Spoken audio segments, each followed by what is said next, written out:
Yes, I suppose it took courage to do what I did. But if I'm honest, courage was in rather short supply in most of my behaviour.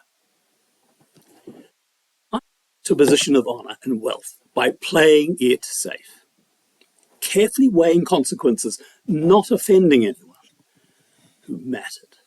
Only when it was too little, too late, did I finally summon up the courage to act on my conviction.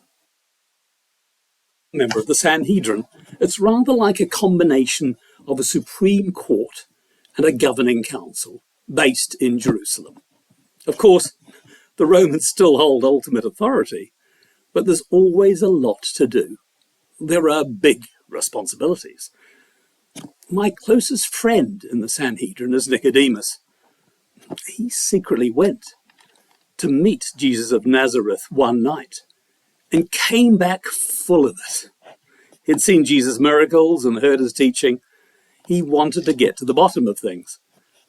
Well, he came back convinced that Jesus was the long-awaited Messiah, the Christ. But I was skeptical. Just too good to be true. And besides, I had my position on the council and my family to think of. It didn't seem worth following up. But as they say, time and tide waits for no man, or indeed for no woman. A week ago, Jesus entered Jerusalem on a donkey. I was there among the crowds, taking a back seat. People shouted and cheered, "Hosanna," waving palm leaves.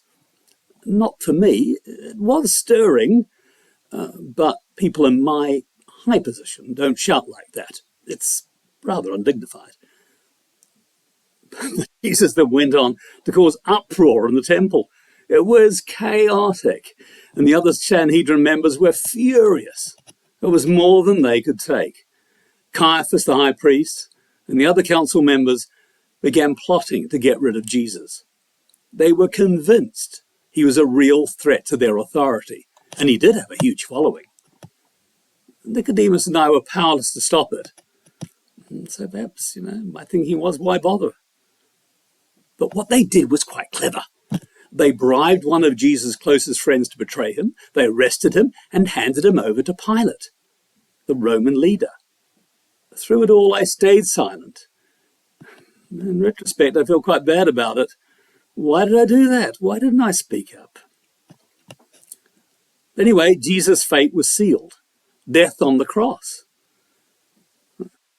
I left the council chamber in a bit of a daze. I left the city. I went wandering in the hills, agonizing over what had happened. My frustration at doing nothing, frustration at my powerlessness, frustration with my cowardliness, struggling with my conscience. The sky became dark and overcast. It looked like there was a storm gathering over Jerusalem. So I went back, and it was then I saw and heard the crowd of people gathered on Golgotha Hill, and then I heard the cry floating on the breeze. Father, forgive them, for they know not what they do. It was Jesus. It was Jesus dying. But his death wasn't right, and I'd done nothing about it, absolutely nothing. But in that moment, when all seemed to be over, when there was nothing to be gained and everything to lose, I made up my mind. I would be silent no more, no matter how great the risk. I went to Pilate and asked to be given Jesus' body so that I might bury him at my own expense, in my own tomb. Pilate was bemused, but he allowed me to take him. Nicodemus joined me, and the two of us wrapped Jesus' body in a clean cloth and carried him to the tomb and laid him inside, closing it with an enormous stone. Several women were following, watching us from a distance. So as I look back at all this, why didn't I do more? Why didn't I speak out? Jesus has done so much for people, and all I've done is given him my tomb. It doesn't seem enough. Well, my cover's blown now, everyone knows that I, Joseph of Arimathea, am a Jesus supporter. Heaven knows what's going to happen next.